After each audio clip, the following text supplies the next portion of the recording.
નમસ્કાર મિત્રો, સ્વાગત છે તમારું માર્કેટ બુલેટિનમાં. આજે વાત કરશું આપણે સૌથી વધુ ચર્ચામાં રહેલા લેન્સકાર્ટ સોલ્યુશન લિમિટેડના આઈપીઓ વિશે.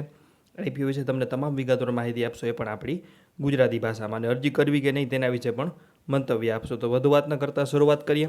પણ તે પહેલાં હજુ સુધી તમે ચેનલને સબસ્ક્રાઈબ ન કરી હોય તો ખાસ કરી લેજો, અને આપણા ઇન્સ્ટાગ્રામ પેજને પણ ફોલો કરી લેજો. શરૂઆત કરીએ કંપનીના વ્યવસાયની.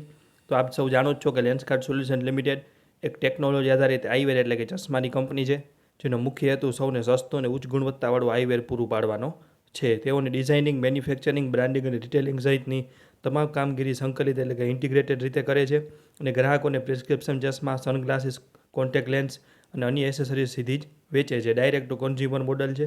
ભારત તેમનું સૌથી મોટું બજાર છે, અને રેડિસી રિપોર્ટ મુજબ નાણાકીય વર્ષ 2025માં તેઓ સંગઠિત રિટેલર્સ વોલ્યુમના સંદર્ભમાં પ્રિસ્ક્રિપ્શન ચશ્માના સૌથી મોટા વિક્રેતા છે. કંપની ભારત ઉપરાંત જાપાન, દક્ષિણ પૂર્વ એશિયા અને મધ્ય પૂર્વ સહિતના આંતરરાષ્ટ્રીય બજારોમાં પણ પોતાનો વ્યાપ વધાર્યો છે. તેઓ પોતાની બ્રાન્ડ હેઠળ ઉત્પાદન વેચે છે, અને નવા ગ્રાહકોની 2 વર્ષની ખરીદીની આવર્તન એટલે કે પરચેસ ફ્રીક્વન્સી પણ સરેરાશ રાષ્ટ્રીય સરેરાશ કરતાં ઘણી વધારે છે. એટલે કે કંપનીના વ્યવસાય વિશે આપણે વધુ વાત નથી કરવી, આગળ શરૂઆત કરીએ ટાઈમ ટેબલની. તો આઈપીઓ આજથી શરૂ થયો છે અને 4 તારીખે પૂરો થશે. ફેસ વેલ્યુ છે ₹2, ભાવ છે 382 થી ₹402. કર્મચારીઓ માટે ₹19 પ્રતિ શેર ડિસ્કાઉન્ટ છે. 37 શેરની લોટ સાઇઝ છે, અને 7,278 કરોડનો આઈપીઓ, જેમાંથી 5,128 કરોડનો ઓએફએસ અને 2,150 કરોડનો ફ્રેશ ઇસ્યુ છે. એન્કર બુક ધમાકેદાર આવી છે. 140થી વધુ એન્કર બુકમાં નામ આવ્યા છે. વાત કરીએ કેટેગરી, તો રિટેલર માટે 10%, 37 શેરની અરજી કરવાની રકમ થાય 14,874, અને તેના માટે 4,88,253 અરજીઓ અનામત રાખવામાં આવેલી છે. સ્મોલ એચએનઆઈ કોટામાં 518 શેરની અરજી કરવાની રકમ થાય 2,08,236, અને તેના માટે 17,438 અરજીઓ અનામત રાખવામાં આવેલી છે. બિગ એચએનઆઈ કોટામાં 2,516 શેરની અરજી કરવાની રકમ થાય 10,11,432, અને તેના માટે 34,875 અરજીઓ અનામત રાખવામાં આવેલી છે. હવે વાત કરીએ પરિણામોની. તો આઈપીઓનું એનાલિસિસ કરવું એકદમ અઘરું હતું, કારણ કે અત્યાર સુધીના તમામ આઈપીઓના આપણે જે એનાલિસિસ કર્યા તેમાં આપણે સરળતાથી 2 થી 3 કલાકમાં એનાલિસિસ કરી લેતા. પણ આઈપીઓના આરએચપી જે 1082 પન્નાનું હતું, જેનાથી આનું આ વિશ્લેષણ કરવું હતી અઘરું હતું. પણ તમારા માટે અમે તમામ માહિતી શોધીને લાવ્યા છીએ, પણ આપણી ગુજરાતી ભાષામાં અને સરળ રીતે. વાત કરીએ પરિણામની. તમે સ્ક્રીન ઉપર જોઈ રહ્યા છો 31 માર્ચ 2023 3,927 કરોડની આવક સામે 63 કરોડની ચોખ્ખી ખોટ. 2024માં 5,609 કરોડની આવક સામે 10 કરોડની ચોખ્ખી ખોટ. એટલે કે 2023માંથી 2024માં ખોટમાં આટલો મોટો ઘટાડો શું કામ આવ્યો હતો, તેનું કારણ સીધું છે આવકમાં જબરદસ્ત ઉછાળો અને અન્ય ખર્ચાઓનો કડક નિયંત્રણ. કંપનીનું વેચાણ 43% વધ્યું. આ વધારો મુખ્યત્વે નવા ગ્રાહકો, ભારત અને વિદેશમાં મળવાથી 369 નવા સ્ટોર ખોલવાથી, અને ઓન ડેઝનું વેચાણ આખા વર્ષ માટે ગણવાથી થયું. આ ઉપરાંત ગોલ્ડ મેમ્બરશીપની આવકમાં પણ વધારો થયો, અને કંપનીએ ખર્ચામાં પણ 38%ના વધારો ઉપર જે રોક્યા. અને આ નિયંત્રિત ખર્ચ પાછળનો મુખ્ય રહસ્ય એ છે કે કાચા માલનો ખર્ચ ઓછો થયો, કારણ કે કંપનીએ પોતાની ફેક્ટરીમાં ઉત્પાદન વધાર્યું અને ખરીદી કરી અને સસ્તી ડીલ મેળવી. વળી કંપનીએ ટૂંકા ગાળાનું દેવું પણ ઘટાડ્યું, જે તમે સ્ક્રીન ઉપર જોઈ રહ્યા છો, જેનાથી વ્યાજ ખર્ચ પણ ઘટ્યો. સૌથી મહત્ત્વની વાત એ છે કે શંકાસ્પદ દેવાની ખોટ એટલે કે બેડ ડેટ લોસ પાછળ 5.8 કરોડ હતા ગયા વર્ષે, જે આ વર્ષે શૂન્ય થઈ ગયા. આમ વધુ આવક અને ઓછો ખર્ચ, આ બે પરિબળોના કારણે કંપની ખોટમાંથી લગભગ નફાની નજીક પહોંચી ગઈ. હવે વાત કરીએ નેક્સ્ટ યરની એટલે 31 માર્ચ 2025. કંપની નાણાકીય વર્ષ 2025માં 10 કરોડની ખોટમાંથી 297 કરોડનો નફો મેળવ્યો. આ એક મોટી સિદ્ધિ છે. આ નફા પાછળ મુખ્ય 2 પરિબળો કામ કરે છે. પ્રથમ છે ધંધાની સામાન્ય કામગીરીમાં સુધારો. કંપનીની કુલ આવક 25% વધીને 7,000 કરોડ થઈ, જે નવા ગ્રાહકો, 282 નવા સ્ટોર ખોલવા અને ગોલ્ડ મેમ્બરશીપમાં વધારો થવાના કારણે શક્ય બન્યું. સામે કુલ ખર્ચ માત્ર 19% વધ્યો, જે દર્શાવે છે કે કંપની વધુ કાર્યક્ષમ બની રહી છે. કાચા માલના ખર્ચો ઉપર નિયંત્રણ રાખવા અને લાંબા ગાળાનું દેવું ચૂકવી દેવાથી વ્યાજ ખર્ચમાં પણ મોટો ઘટાડો થયો, જેના કારણે ધંધામાંથી ખરો નફો એટલે કે ઓપરેશનલ પ્રોફિટ લગભગ 130 કરોડ થયું, જે તમને સ્ક્રીન ઉપર 297 કરોડ દેખાય છે. તેમાંથી ધંધાનું પ્રોફિટ 130 કરોડ છે.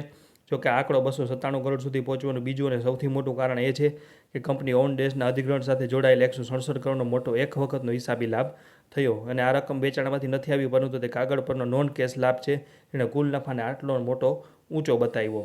હવે વાત કરીએ કંપનીની આઈપીઓમાંથી મળનારી રકમનો મુખ્ય ઉપયોગ એટલે કે ફ્રેશ ઇસ્યુના પૈસાનો ઉપયોગ. તો આપણે જેમ વાત કરી કે 2150 કરોડનો ફ્રેશ ઇસ્યુ છે, જેમાં નવા કોકો સ્ટોરનું વિસ્તરણ કરવા માટે અને મૂડી ખર્ચ માટે કંપની 272 કરોડ ઉપયોગ કરશે. ત્યારબાદ કોકો સ્ટોર્સના ભાડા એટલે કે લીઝ ખર્ચ માટે 591 કરોડનો ખર્ચ કરશે.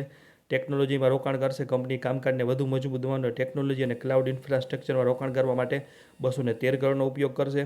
અને બ્રાન્ડ પ્રમોશન એટલે કે બ્રાન્ડની જાગૃતિ અને ઓળખ વધારવા માટે 320 કરોડ વાપરવામાં આવશે. અને ભવિષ્યના એક્વિઝિશન અને કોર્પોરેટ હેતુઓ માટે બાકીના પૈસાનો ઉપયોગ કરવામાં આવશે.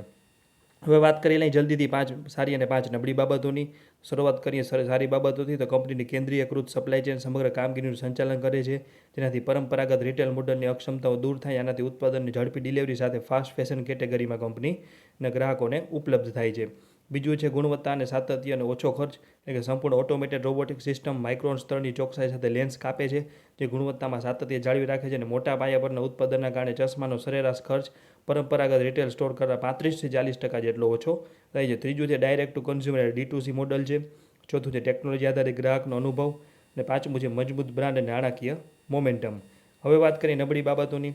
તો કાચા માલની કિંમત અને સપ્લાયનું જોખમ. કાચા માલનો ખર્ચ કુલ ખર્ચના લગભગ 25% જેટલો મોટો છે, અને તેની કિંમતમાં કે પુરવઠામાં ફેરફાર કંપનીના નફા અને રોકડ પ્રવાહને સીધી અસર કરી શકે છે. બીજું છે કંપની ફ્રેમ્સના ઉત્પાદન અને કાચા માલ આયાત માટે ચીન ઉપર વધારે નિર્ભર છે.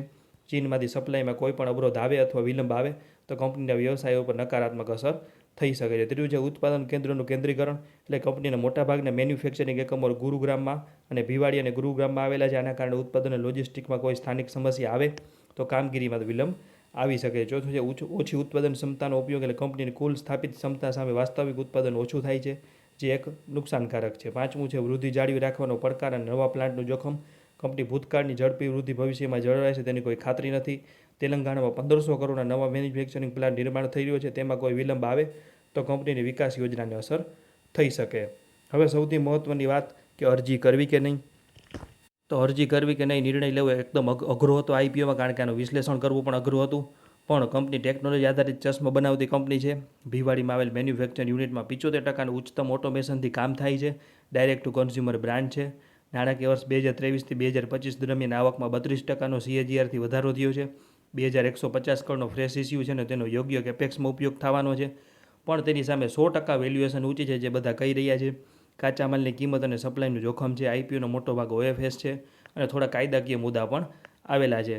પણ એન્કર બુકને જોતા આ બધી બાબતોનો સારાંશ એવો આવે છે કે અમે અંગત રીતે આઈપીઓમાં 8થી 10% આસપાસના સારાથી મધ્યમ લિસ્ટિંગ નફા માટે અરજી કરશું. પણ જો કોઈ મિત્રોને ડર લાગતો હોય તો મર્યાદિત મૂડીવાળા મિત્રો આઈપીઓથી દૂર રહેજો, કારણ કે આઈપીઓની સાઇઝ જોતાં ગમે તે થઈ શકે છે. જેમ કે જોખમ લેવું હોય તે જ આઈપીઓમાં અરજી કરે, પણ અમે અંગત રીતે આઈપીઓમાં અરજી કરેલી છે. ત્યારબાદ તમામ મિત્રો એક ખાસ નોંધ લેવી કે સ્ટોક માર્કેટમાં રોકાણ જોખમને આધીન છે. આ કોઈ ખરીદ વેચાણની સલાહ નથી કે ટ્રેડિંગ ટિપ્સ નથી. આ વિડીયોમાં આપેલી માહિતી RHP પરથી લીધેલી છે અને આ વિડીયો બનાવવા પાછળ અમારો કોઈ અંગત ફાયદો નથી. કોઈ પણ પ્રકારનું રોકાણ કરતાં પહેલાં કે આઈપીઓમાં એપ્લાય કરતાં પહેલાં આપણે નાણાકીય સલાહકારની સલાહ લેવી જરૂરી છે. તો આ વિડીયોમાં આપણે વાત કરી તમારા માટે સૌથી વધુ ચર્ચિત લેન્સકાર્ટ સોલ્યુશન લિમિટેડના આઈપીઓ વિશે. તમને સરળ ભાષામાં સાચી માહિતી આપી અને ગાઈડન્સ પણ આપ્યું કે અરજી કરવી કે નહીં. તો આવા તમામ મહત્ત્વના અપડેટ એ પણ આપણી ગુજરાતી ભાષામાં મેળવવા માટે માર્કેટ બુલેટિન ચેનલને લાઇક, શેર અને સબસ્ક્રાઈબ કરી લેજો. આભાર.